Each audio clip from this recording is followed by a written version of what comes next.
Hello, everybody. This is the Sharpe Minds podcast, and I am your host, Michael Lafata. Today we have an extra special guest, and this is one I've been looking forward to for some time. It's going to be an extremely fascinating conversation, and it's unlike anything we've done so far.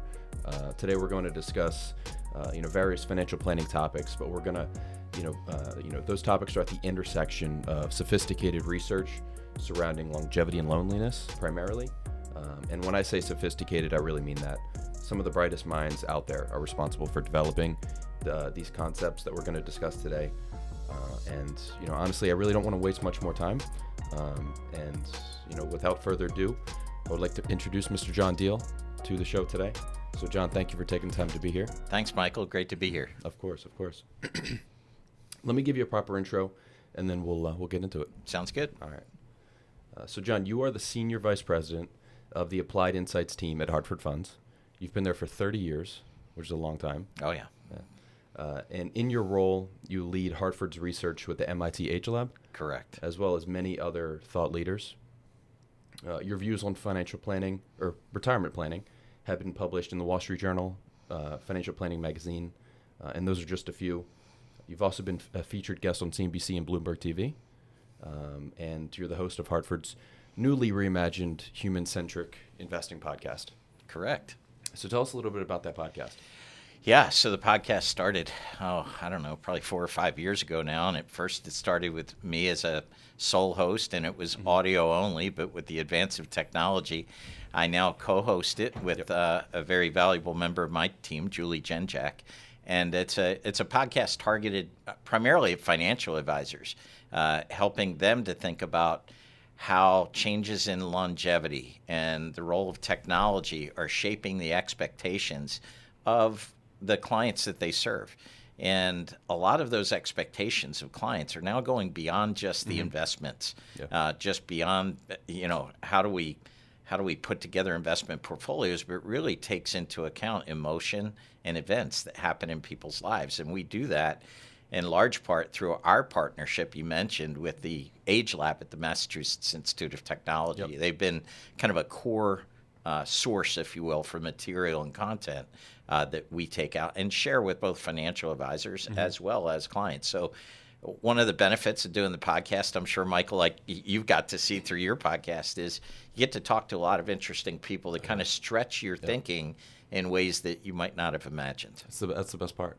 Yeah. It's, I was telling a guest a couple times ago that my favorite part about being an advisor and, particularly working with, with small business owners and successful, people is learning about what they do and, meeting cool people and doing all that stuff. It's fascinating. Absolutely. Yeah. And it shapes the way you think about the business, and especially thinking about how you can best serve the clients that you work with. For sure. How long have you guys been doing the podcast? It's probably been 4 or 5 years now. Nice. Yeah. Awesome. But it was, at the time, it was new media, right? But now it seems like there are lots of podcasts, but it's a great way to communicate with people, and especially communicating big ideas. So that's why I love the podcast format. And when you guys develop new topics to discuss, what's the genesis for that? Yeah, it's so funny that the topics come from all over. Sometimes it'll be someone on the team has read a really interesting book, right, that presents a new viewpoint. Sometimes we see a speaker at a conference. Sometimes it's a connection through the researchers at MIT, or maybe a connection through someone we've already had on the podcast. And it ranges from, things that impact clients directly to things that financial advisors need to think about in terms of managing their business. But for example, we've done podcasts with cognitive function specialists. We've done podcasts with people who are really great in terms of business organization. We've even done a podcast with someone that's a professional organizer, right? So we know that sometimes when people thinking about downsizing or changing residences, one of the things that holds them back is, what am I going to do with all this stuff? Well, getting to talk to someone who actually has a career in helping people organize and make their way through that process, it just, it's something that I'd never thought about before, but they turn into a pretty valuable resource, I think. That's awesome. That's super unique, too. Yeah, absolutely. Very cool.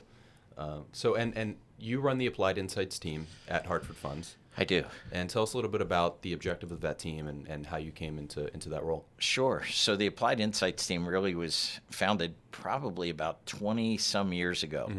The senior management team at the Hartford at that time had hired some consultants to say, it kind of help us understand what the future of financial services look like, and credit those consultants. They said the future of financial services is not just about the products that you recommend. It's really about the context in which people apply those products. Understanding what the financial strategies you're recommending will help them do, not necessarily just understanding how the product itself works. And so that was really when we began our wealth relationship, if you would, with the MIT Age Lab, and I can talk more about that in a second. But what my team does, there's 8 of us. We travel all around the country. We speak at conferences. We speak to groups of financial advisors. But probably most valuable to the team, we speak to clients of financial advisors. And we talk about just about everything that's non-financial. We think about the big life questions that, for example, the MIT researchers tell us that people are going to have to be asking if it's very likely that we now live into our 80s and 90s, right? And sometimes the way that we as Americans frame what we'll have to decide is based on experiences that we've seen from our parents and our grandparents. But we live in a very different time, right? We're likely to live much longer. We have newer technologies that can allow us to do many different things. So this is what I really love. We get out and speak to all kinds of audiences, but then you asked about sources of content for the podcast. Oftentimes, it comes from the questions that people ask us as we present these various topics. So it's if you will, it's a living laboratory, if you will, what my team does. And then, hopefully we create what we would like to call a remarkable client experience for both the advisors and the clients, which is really what we're trying to create. We think an educated client makes the best kind of a client when it comes to, kind of planning an investment future for themselves. The investments, I'll just give you this analogy, Michael. It's the folks at MIT told us, investments over time almost become like a utility. And what do I mean by that? I mean, when you walk into the kitchen in the morning and you flip on the light, you don't really look at the light and wonder whether that energy came from a coal-fired plant, nuclear, hydro. You just want the light to come on. Right. In a similar way, many people are saying, look, investments might be interested, but I'm more interested in the freedom that they provide, the things that I had always hoped I could do, the decisions that I need to make, and how will I resource them. So that to me is really the rewarding part of our industry, is helping people solve problems, right? Helping to define what the problem is to begin with. And then we can begin to apply the financial solutions. Gotcha. That's awesome. It's interesting being, when you're actually sitting across from a client, and I'm sure you've seen this, right? Oftentimes you have clients that are very similar but very different. So, for example, I think predominantly what we see is a client who's like, I trust you, make the decisions, and they don't really know what they own, and they don't really care what they own, because what they own is not their primary concern. It's what freedoms do I have now? Can I achieve the goals that I want to achieve? And when I say own, they like the actual assets in the portfolio. But they want to know, it's the financial planning piece to them is more important than the investment piece. Well, and I agree. It's part of what MIT calls longevity planning. And longevity planning encompasses investment planning. But longevity planning involves the emotional conversations that we have. So, for example, when mom and dad are starting to get older and you're worried about them staying in their own home, and you're beginning to evaluate what might the next step be, right? Or would they live in a CCRC, a continuing care retirement community, or do we have to modify the home? All of these questions have financial ramifications, but that's not the first thing we think about, right? At first, it's an emotional conversation. I'm worried about mom and dad.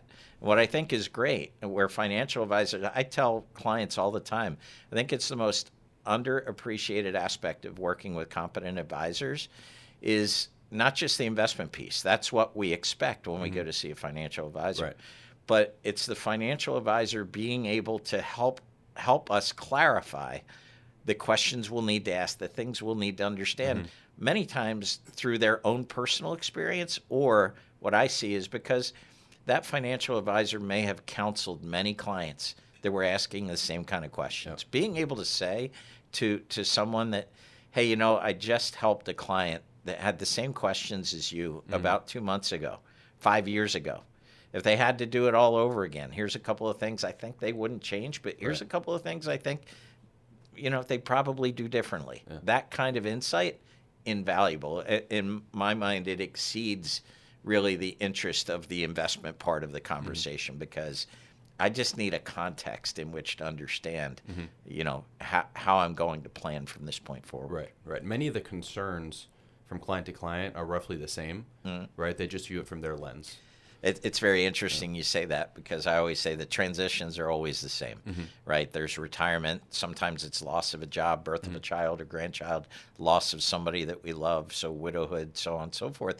The transitions you can pretty much anticipate, but everybody experiences them differently. So again, being able to share some insights, but being able to personalize that conversation to any individual client is really key.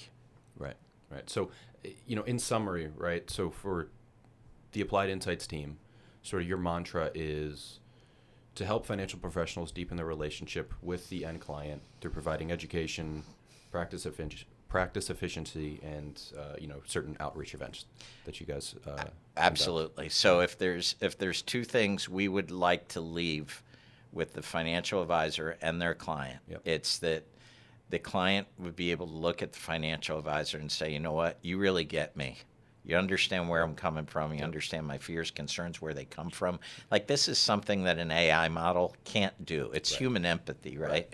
And the other part is that my team really focuses on is tell me something I didn't know, right? So I just heard a speaker about a week ago who said the definition of insight is really valuable information that's not widely known.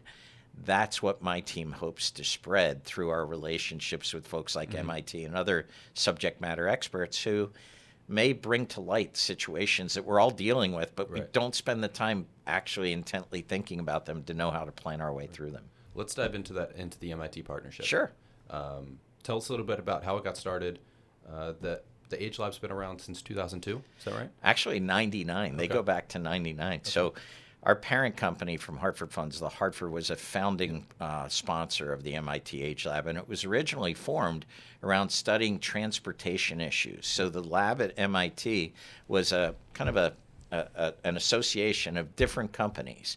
The Hartford was one of them because the Hartford was and still is the auto insurer for the AARP. And key to helping those AARP members be safe on the road is understanding about auto technologies that can potentially help, or maybe even family conversations about, when is it time for mom or dad to give up the keys, right? These conversations were kind of getting in the way of driver safety. Well, in 2002, those consultants that I mentioned came back and said, hey, Hartford, you're doing a great job on the auto side with your relationship with MIT, but why aren't you using it to talk about retirement and wealth planning? And that's when I was asked to come in and begin to head that research stream around retirement with Dr. Joe Coughlin, who heads the MIT Age Lab. And so over time, it has become a really interesting and valuable partnership for us, because Dr. Coughlin and I have a very personal and mutual respect for one another. And so I can bring ideas from the field. He can make it a research topic. He brings research topics that his team is working on at the Age Lab. So a little bit about the Age Lab, just because some of your listeners may have never heard of it. The Age Lab is made up of about 40 researchers that are located on MIT's campus in Cambridge. The purpose of the lab is to study demographic change and also to talk about the impact of technology over time. But the interesting part, Michael, is it's not only engineers. You think MIT, you think engineering.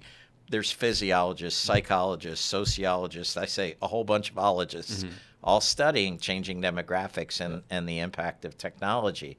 And so they've got various research topics they're working on that they inform us of.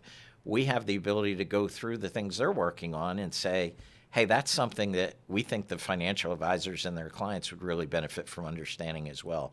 So yes, it's been a very beneficial partnership and very key in my career development for sure. That's awesome. And so you have a whole network of topics to choose from that you guys can bring into the work that your Applied Insights team does, from their encyclopedia of content that they develop and research. Yeah, so actually the way it works is whether it's a topic we suggest and they kind of take under their wing to help us develop it, or sometimes it's a topic that they introduce to us, which what we do is we'll take their research and then we'll interpret it into a form that is consumable for the financial services industry and their clients. So we will generate a public presentation.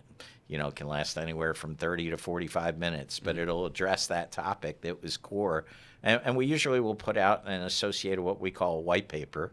It's usually written by the subject matter expert or sometimes by Dr. Coughlin himself. That's a summary of what we will present, so people can take that with them in case there's a loved one or an associate that they think would benefit from it. We provide both verbal education. We do it virtually. We do it in person, but we also do it through literature that we distribute. And so the two that caught my eye that you've written about recently are the 8,000 Days and the Social Portfolio. Absolutely. Those, first of all, the 8,000 Days was new to me. I've never heard that before. And then when you say you have 4 8,000-day segments throughout your life, it kind of makes life seem longer than you think it is sometimes. Well, and that was a big point of it, because we know that people tend to underestimate their longevity. But just to set the kind of model straight, today if I have two 65-year-olds, husband and wife, there's a 50-50 chance that one of the two will live to age 92. That means there's a 50-50 chance one of the two will live longer than age 92. And Michael, I probably don't have to tell you what she's going to be doing, right? The odds are in favor of women because of extended longevity. But as we think about living into our 90s, 100s, or beyond, look, the Age Lab isn't saying that the person who lived to be 200 years old has already been born. I know there's some extravagant stuff out there about that. But what they're really talking about is, if we are likely to live into our 90s or 100s, what is the infrastructure that we need to build around us? That could be physical infrastructure, like where are we going to live or how are we going to get places, but it also can be psychological infrastructure, like relationships. How will we sustain relationships? But I think you'll agree with me that the likelihood of living into our 80s and 90s kind of changes the questions that we need to ask versus maybe that were asked a generation or two ago. And what developed that concept? So it's kind of a funny story. Dr. Coughlin was on a flight somewhere, I think, flying back from somewhere, wrote on the back of a napkin, started sketching out this 8,000 days concept. And he called me and said, kind of, what do you think about this? And I was blown away. Like you, I had never thought about the 8,000 days concept. But let me just explain it real quick, because exactly what you said was really the first. It was really the first objective of what we were trying to establish. Right. So 8,000 days is about the fact that your life can be divided into 4 8,000-day segments. So imagine this. It's about 8,000 days from birth to college graduation. It's another 8,000 days from college graduation to your first midlife crisis. I say first because we're living longer. Maybe we can have multiples. Right. It's 8,000 days roughly from midlife crisis to retirement, and then on average 8,000 days from retirement to expirement, although nobody knows for sure how long that last segment will last. 8,000 days, just a little shy of 22 years. So the first thing, Michael, we wanted people to understand is that you might be retired for as long as you were alive between birth and graduation from college and university. We know that a lot of Americans tend to underestimate their longevity. They think, hey, if I can get 10, 12 good years, that's probably good. But today's retirement may last another 20, 25 years. And therefore, there's a whole range of things that we need to think about. So just initially recognizing how long it can be was one of the major objectives of the content. Gotcha. And so this increasing longevity is really interesting. If you just look at sort of a chart of how long people have lived, going back, 100 years or two, you'll just see that it consistently increases.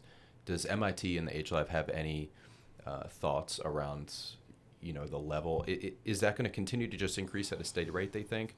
Or do they think we're going to see some nice jump in longevity, above sort of that average trend? Oh, it's interesting. I think they would say lifespan really hasn't increased in terms of what's the maximum life, but with improvements in infant mortality, number one, that occurred over the last century, combined with advances now on the other end of life, we really are experiencing a longer life expectancy, especially in communities that are wealthier, higher education, so on and so forth. And I think trying to spread that equity is a concern of many across the United States. But when we think about longevity as a whole, who knows what advancements may lead to the next jump. Right. But nonetheless, I think the real key is the dissonance between this is not our parents' and grandparents' retirement.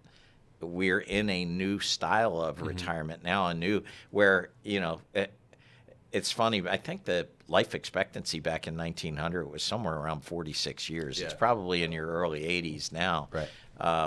And again, we're now talking about things like, do I want to retire? Do I want to go back to work? What if I do go back to work? What kind of do I want it to be more flexible? Do I want it to be rewarding? Am I caring for another? All these things now play in. They're largely brought in. In fact, one of the things MIT would tell you, Michael, is that everything now is being delayed. Right. So versus just maybe 10, 15, 20 years ago, the average age that kids get driver's licenses is extending out. When we buy our first home is extending out. When we get our first job is extending out. When we retire is now extending out. Yeah. And one of the theories is because of extended longevity, I don't have to rush to get all this stuff in right away, right? So it's already changing the way we think about our own lives and how we plan things. Right. And the value of homes at this moment is certainly not helping. Right. Well, for sure. So there were, in what you just mentioned, there were 4 transitions there roughly, right? And in the 4,000-day segments, there's about 4 transitions there. What advice do you with the Applied Insights team, or even at the Age Lab, have for individuals that are going through one of those transitions? Yeah. So one of the things that we talk about quite a bit is when we look at that last phase, the retirement phase, which is 8,000 days. MIT now says there are 4 different phases of retirement, right? So when we think about those 4 phases, they call it the honeymoon phase, the big decision phase, navigating longevity phase, and lastly, the solo journey phase. One of the reasons why we define those phases, and by the way, those phases are not defined by chronological age. I've met some people who are into their 80s and still in the first phase of retirement. Sadly, I've met some people in their 60s who are well into the 3rd phase of retirement. And so their point is many of us will experience at least 3 out of 4, if not all 4 of those phases. So the objective is to understand those phases, kind of what goes on, what's changing, what's new, and to be able to anticipate. I think that's the key, is anticipating. In fact, one of the things, Michael, I always say to clients, maybe to help put this into context, is I'll say to clients, look, let's pretend that instead of talking about investments, financial planning, retirement, all that, there's a jigsaw puzzle sitting on the table in front of you. Yeah. And our job, while you were listening to this podcast, was to put that puzzle together. What's the first step? Where would you start? And most people say corners, straight edges. I would argue they're important first steps, but not the most important first step, which is you have to look at the picture on the box, right? Yep. Once we understand what the picture on the box looks like, we can begin to evaluate the pieces that we've collected to see how they go together most efficiently. What we're trying to do with the 4 phases of retirement, or really much of the content that we generate, is to help people clarify what the picture on their box looks like. So, for example, when we talk about the first phase of retirement, the honeymoon phase, it's the phase all of us dream of, right? I'll get my calendar back. I can spend time with family and people and all that. The biggest thing that's changing in the first phase of retirement is the role of work. Now you go, John, wait, you just said retired, but now you're talking about working. No, what we see is that one of the big discussions in that first phase is Do I want to work? Part-time. Right? Part-time? Yeah. Do I want to start something new? Do I want to consult? Do I want to work for a nonprofit? In other words, it may not always be working for money, but I'm leveraging the talents that I built over an entire career, because if I'm going to be alive till 90, and this is funny, one of the things we say all the time is, what is going to fill all that additional time? Right. We can only sail around the world so many times. We can only, do those what we call milestone moments. What fills the time in between? What brings meaning and purpose to life? So that's one example, getting people to think about, especially for couples, right? Is one member of the couple going to decide they're going to continue to work? The other one doesn't. They're both going to work. Nobody's going to work. Like, what does this look like? It's a new phase of life. Our routines are totally disrupted. We need to put some thought into what that looks like. I'll tell you, we have a noticeable difference between the clients that are retiring and working part-time versus the clients that are not. Just in their mood, in their cognitive function, right? Over time, you can just see the difference. And more so than that, it makes our job way easier. When a client works part-time, and now you have to fulfill income, right, for the next, let's say, 20, 30, 40 years. But they have part-time income coming in for another 5-10 years after they retire. It makes the financial planning piece way easier.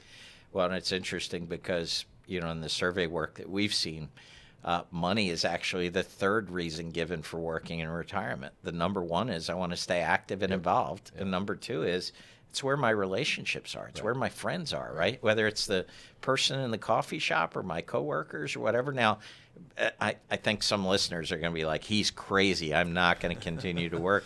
Look, flexibility is one of the big keys that we see demanded by, and by the way, America is going to need an aging workforce because we're also experiencing a brain drain as baby boomers age out of the workplace and take with them just a treasure trove of not only knowledge but experience, right? We tried that before. Why don't we do it that way? So there's a desire on both the part of the worker and perhaps the employer to say, how can we work something out so that we don't lose that talent? You throw in there technology, right? So hardly any of us had done a Zoom meeting prior to the pandemic. I remember the first ones we did, like the sweat starts to run down your neck. You go, man, is this going to work? Now it's like making a phone call, right? So that technology has now enabled the older worker to say, yeah, I want to continue to work. And a big part of what I can do virtually from really anywhere around the world, provided I have an electrical outlet and a Wi-Fi signal. So it's really changing the landscape. That's awesome. That's why we challenge people to think about just in that one phase, right? How do you think about it? Yeah. What are some of the biggest misconceptions people have about aging and retirement in the context of this model? Let me give you the second phase, if you will, is what we call the big decision phase. And there's 3 questions that MIT says everybody should ask age 45 and older on a fairly regular basis, if not about yourself, about someone that you care about. Those 3 questions are kind of goofy, but they're very interesting and very telling. The questions are, who's going to change your light bulbs? How are you going to get an ice cream cone? And who are you going to have lunch with? So when you talk about light bulbs, it's all about the home that you intend to age in. And Michael, I think one of the biggest misconceptions I see is people saying, this is my home. I'm going to be here forever till they cart me out in a pine box. Right. We know the average American will move 12 and a half times in their lifetime. The majority of those moves occur after age 60. Wow. We may decide to upsize or downsize.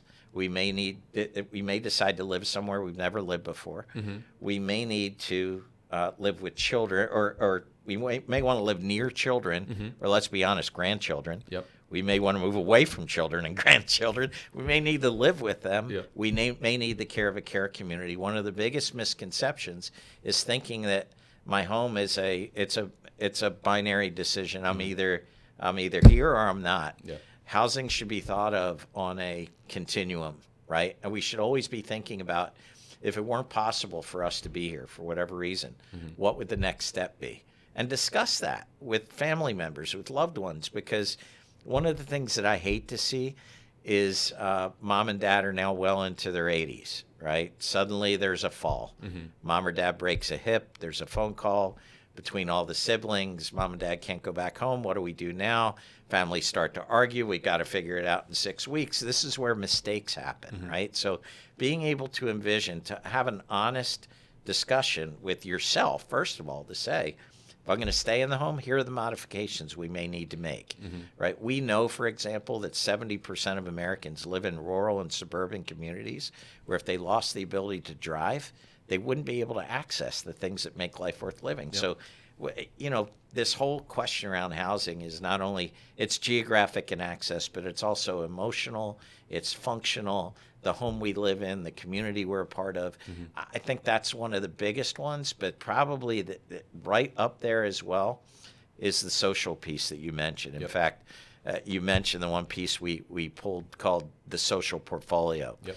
This was developed again with Dr. Coughlin and the researchers because loneliness is probably the biggest downside of this extended period of longevity. And it's sad, but it's a very big issue, especially for men over age 65. And ladies aren't off the hook here. But if you say, well, why the difference between men and women, the MIT researchers would explain that women, despite their importance in the U.S. workforce over the last 50 years, still maintain the title of chief operations officer of the household in many instances. Right. Women by 2 to 1 almost are the ones planning social events, dinner out with friends, family reunions, holiday celebrations. For men, when they leave that workplace, they oftentimes leave the entire social network behind. And there have been numerous studies. One of the ones that I think of that you can view on YouTube is on the Harvard study of adult development. Dr. Robert Waldinger, who does a presentation for, I think it was TED Talks, where he talks about the importance of relationships as maybe the most important thing as we age. And so we just talked about work, and I mentioned that some of the top reasons for working are not the money. It's really the relationships, right? In the workplace, we're part of new challenges. We're meeting new people. We're seeing existing people.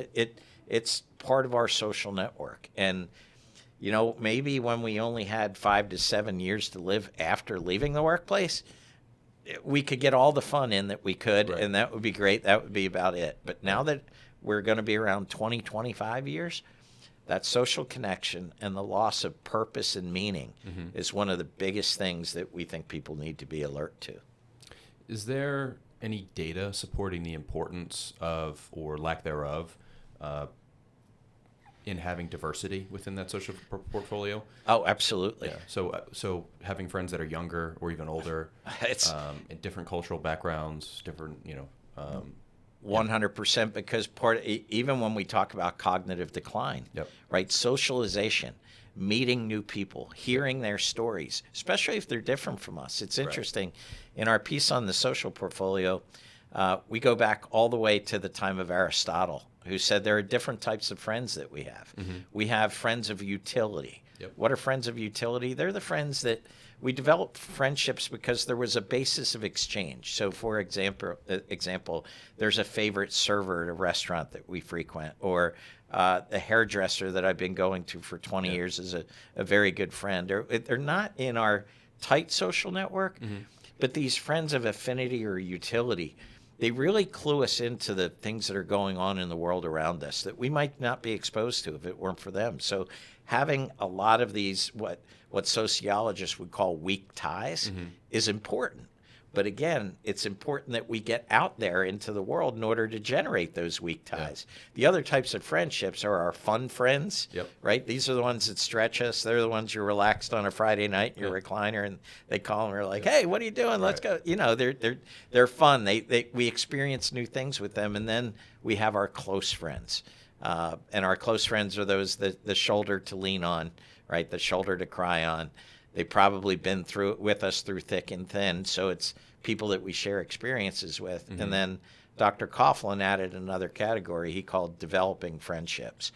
And this is important, Michael, because as we age, when we're younger, I think one of the folks that we had on our podcast, Dr. Jeffrey Hall, who is kind of an expert in the friendships and relationships, he just points out how, we peak at making friends somewhere in our early 20s. Now, we don't think about it that way, but from the moment we maybe meet a partner, maybe we have children, maybe we get more into our job, our social network starts constricting, because when we were 18 to 24 years old, we're usually trapped in the same environment with hundreds of people about our same age, kind of in the same life circumstance. When we're now 70, the opportunity to be in those same environments, they begin to diminish. Yep. So we think about things called chance collisions versus intentional interactions. When you're younger, you're starting your career, you're just coming out of your schooling, whatever, you're in the armed services, the opportunity for chance collisions are really, really high. You don't have to be that intentional. Right. But as we age, we need to think about accepting all the invitations that we can, right? Because the chance collisions aren't there as much. Now we have to be intentional about saying, you know, I'm going to sign up for a new class. I'm going to sign up for a volunteering opportunity, because it's through those interactions that we may actually meet people that add and enhance our social portfolio.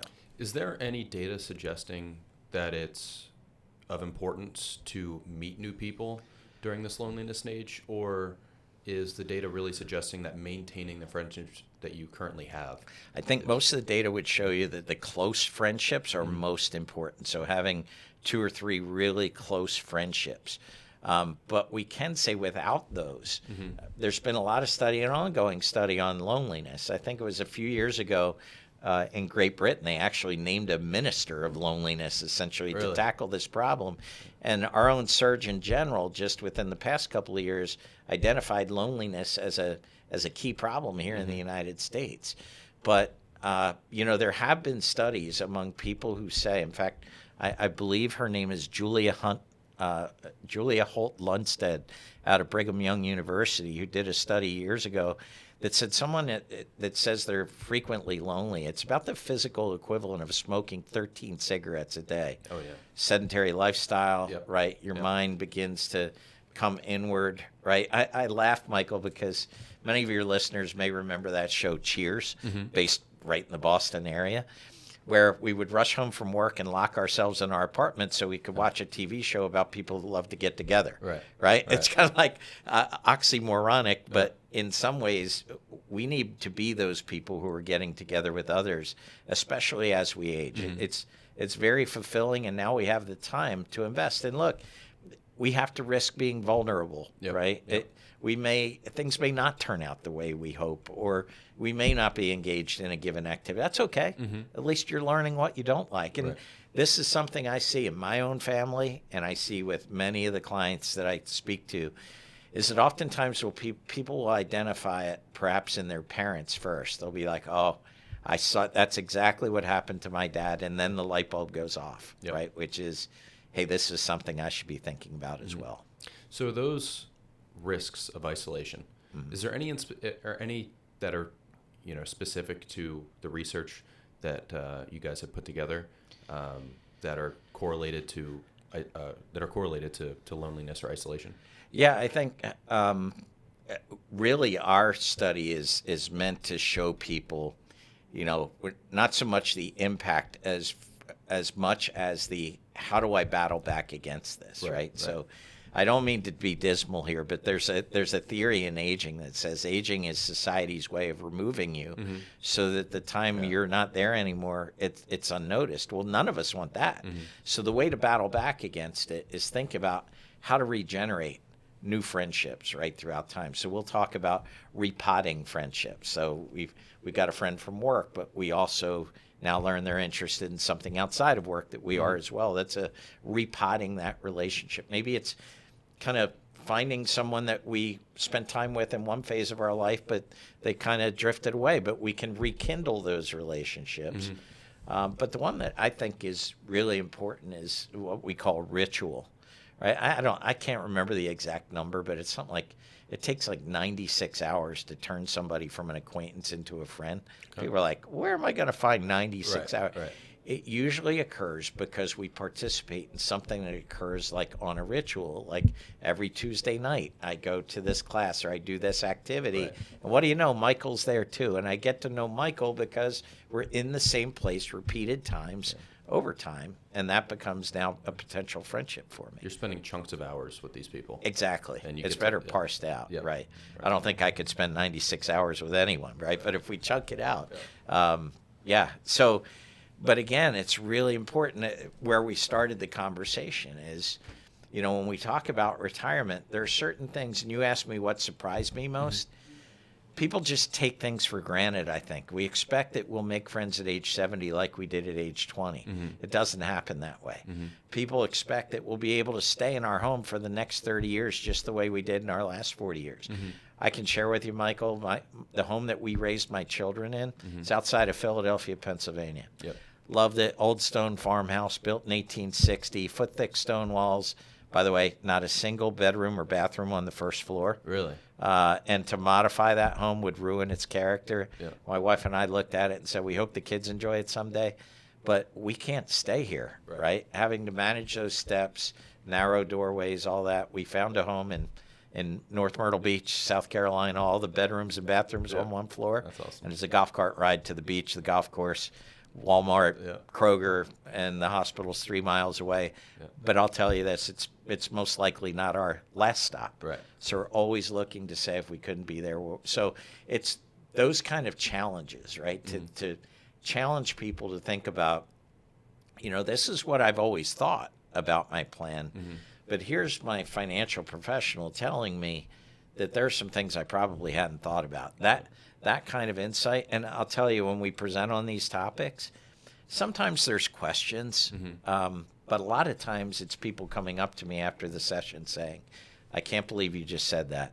Let me tell you what it's been like taking care of mom or dad. Or let me tell you about the conversation we just had the other afternoon, right? Again, it gets us on the same wavelength of, I really need to understand what you're trying to do.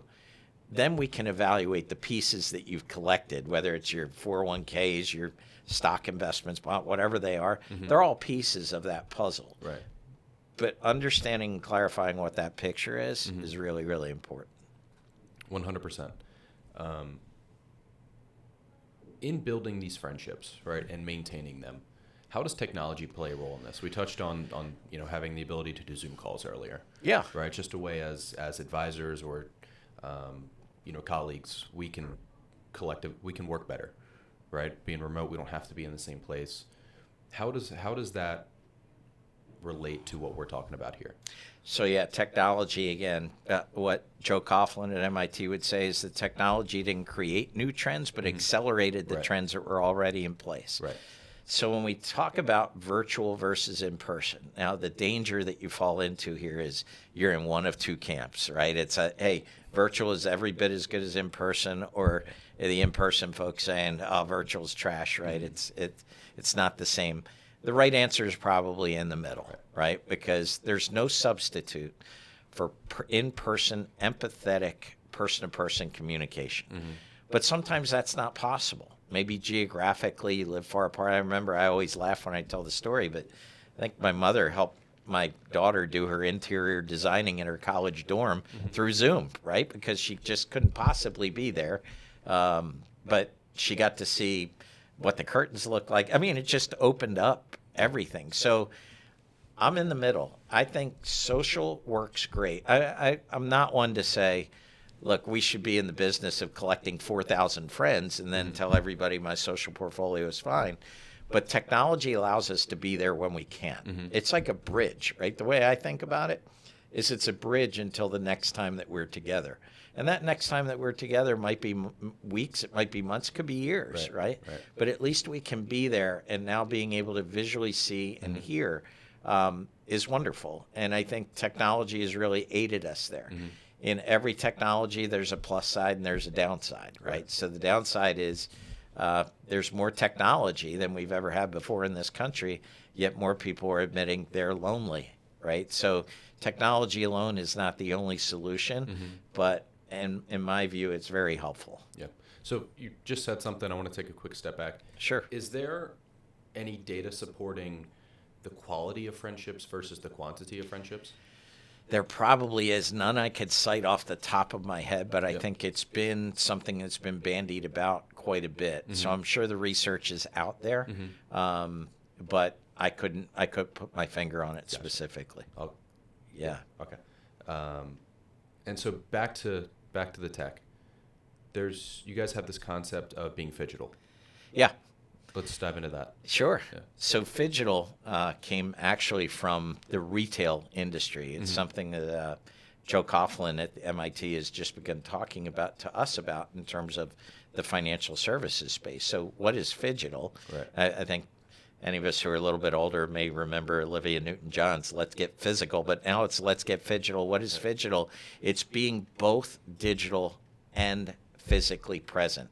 So in retail, what did it mean? Well, with the onset of online purchasability, everybody thought that retail establishments were going to go by the wayside. They'd all be shuttered, and to some extent that's happened. But what we see now is that many of these online centers are beginning to establish physical locations, because before somebody buys something, there may be an interest in seeing it, touching it, feeling it, playing with it, so on and so forth. And so Phygital means, yes, for clients who want to purchase something or experience something digitally because it's more convenient, we want to be able to serve that. And for those who would rather be physically present and be able to touch and feel it and have that kind of physical experience, we need to be that as well. Yep. So when it comes to financial conversations or conversations with financial advisors, I think what we've seen so far is you need to think about what we call emotional content. So the emotional content of a conversation, right? It's one thing if I'm giving you an update on your portfolio, right? Which may be a 15-minute Zoom call, just checking in, make sure we're all on the same page as far as the positioning of the portfolio, so on and so forth. It's still aligned with our long-term objectives. Cool. But when we have a conversation about a loved one who, got a bad diagnosis, or this thought about retiring but not really sure but they're more emotionally laden. Right. And one thing that we kind of know from a lot of the study groups that MIT has done is we have a little saying that says it's emotion that puts money in motion, right? One of the things when we discuss these topics, it may trigger a thought when I talk about taking care of mom or dad or leaving the workplace. It may trigger a thought to say, we've been wrestling with this. We really need to sit down and talk with someone about it. So those conversations that are more emotional, we think are best handled in a physical sense, where, I can be sitting across the table from you. I can share with you about my family, about what we've experienced, and about my concerns, hopes, and fears. AI makes very good logical assessments, and some will argue the empathetic thing is not far behind. Maybe it's not, but still there's no substitute for empathetic human communication. So Phygital means I've got to be both places at once. Like I can't be a financial professional who says I'll only meet clients, physical face-to-face, because there are some clients that can't get there. There are some clients who would prefer not to work that way. You need that digital presence.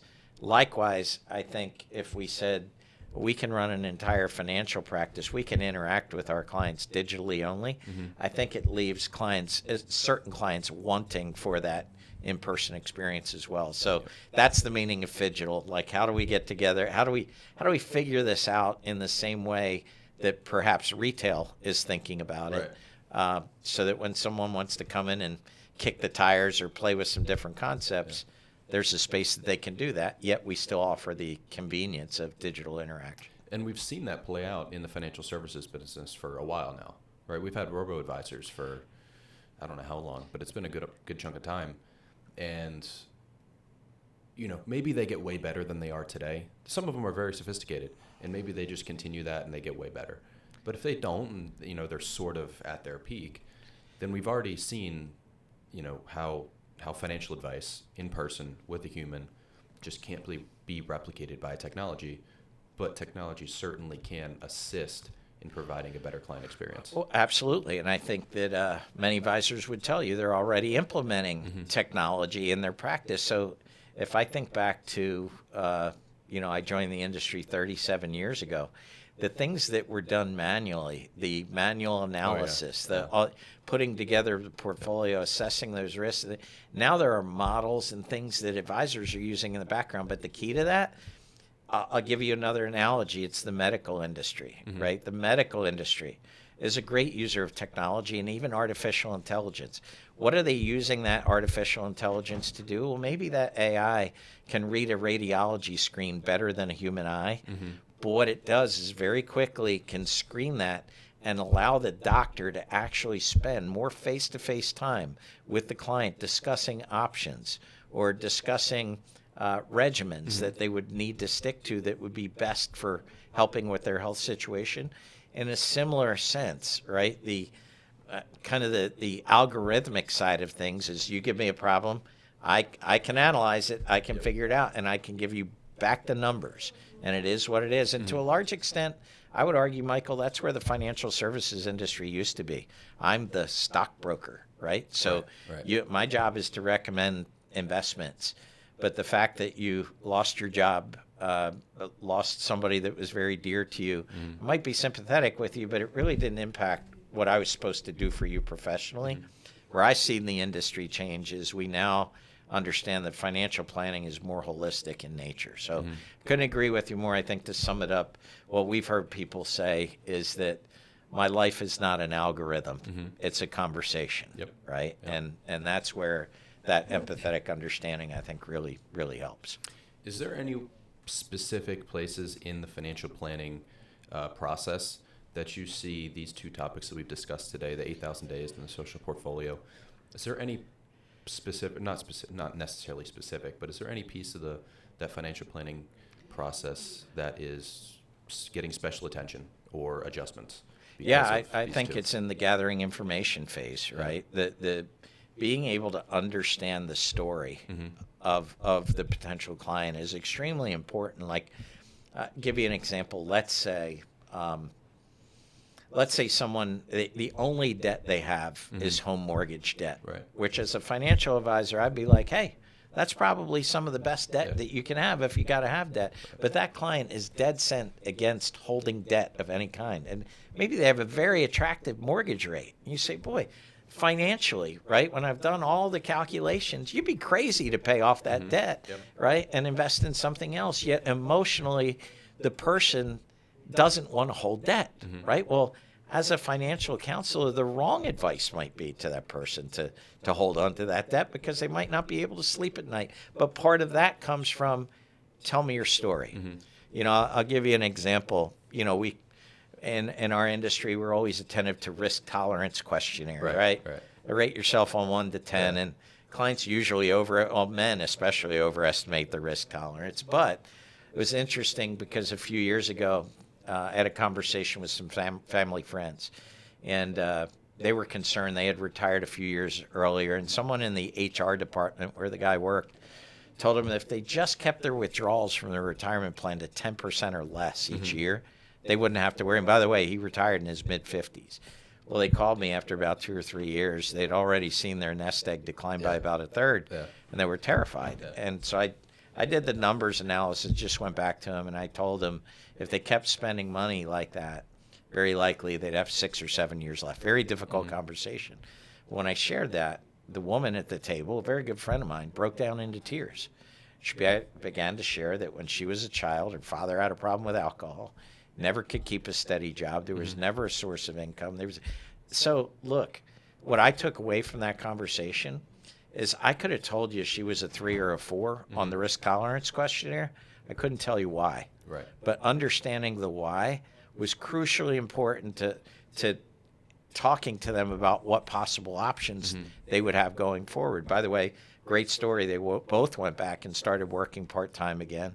They came into an inheritance. They did smart things with paying down debt, and they're doing very well today. So it's being able to personalize that plan is really key, and that's where I think a lot of the conversations we have on aging and longevity, whether it's thinking about, in fact, one of the questions, Michael, I would tell you we should be asking every potential client is, will you ever get a tap on the shoulder to provide care for another? It's probably the number one thing I hear when you ask people 5-10 years into retirement. Was retirement what you thought it would be?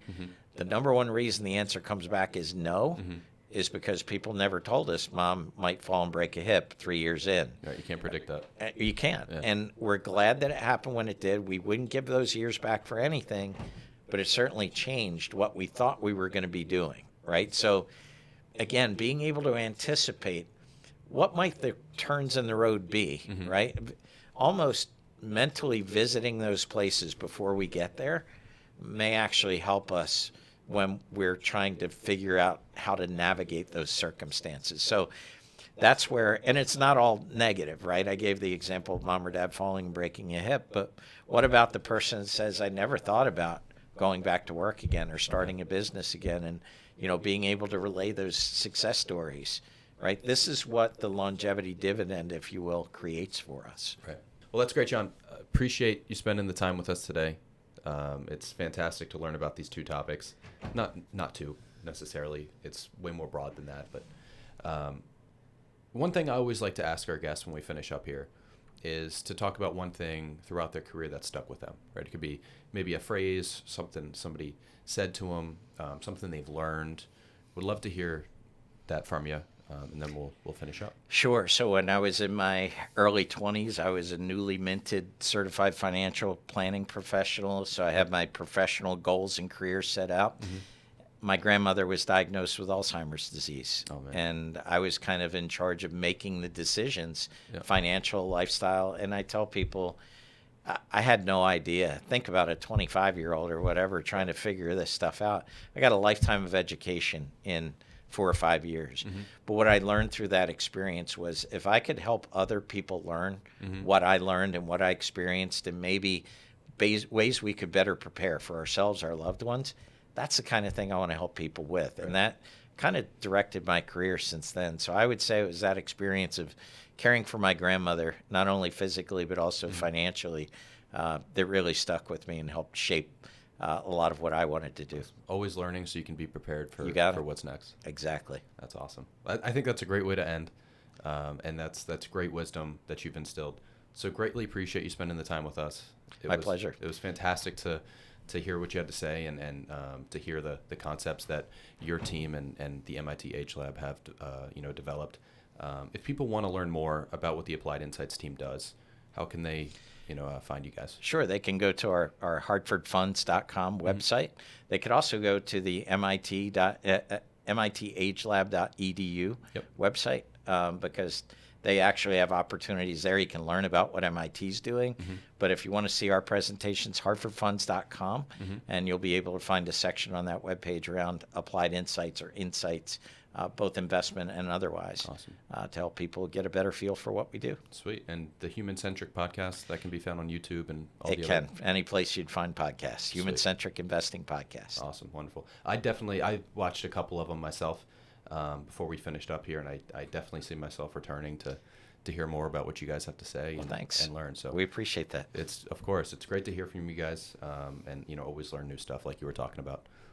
So thank you so much once again for being here. And thank you all for tuning in and listening to today's show. We had John Diehl from Hartford Funds, and this was fantastic. Thank you so much, John. My pleasure. Awesome. We'll see you guys soon. Thank you so much. Sharpe Minds is produced and hosted by Michael LaFata and directed and edited by Alex Weimer. Our music is made by Tony Sapiato and licensed through Soundstripe. Michael LaFata, Financial Advisor, Archstone Financial, 508-453-9800, 324 Grove Street, Worcester, Massachusetts, 01605. Securities and advisory services are offered through Cetera Advisor Networks, LLC, member FINRA, SIPC, a broker, dealer, and registered investment advisor. Cetera is under separate ownership from any other named entity. Archstone Financial is not a subsidiary nor controlled by Cetera Wealth Partners. The views stated in this podcast are not necessarily the opinion of Cetera Advisor Networks, LLC, and should not be construed directly or indirectly as an offer to buy or sell any securities mentioned herein. Due to volatility within the markets mentioned, opinions are subject to change without notice. Information is based on sources believed to be reliable. However, their accuracy or completeness cannot be guaranteed. Past performance does not guarantee future results. The guest speaker interviewed in this podcast is not affiliated with or registered with Cetera Advisor Networks, LLC. Any information provided by them is in no way related to Cetera Advisor Networks, LLC, or its registered representatives.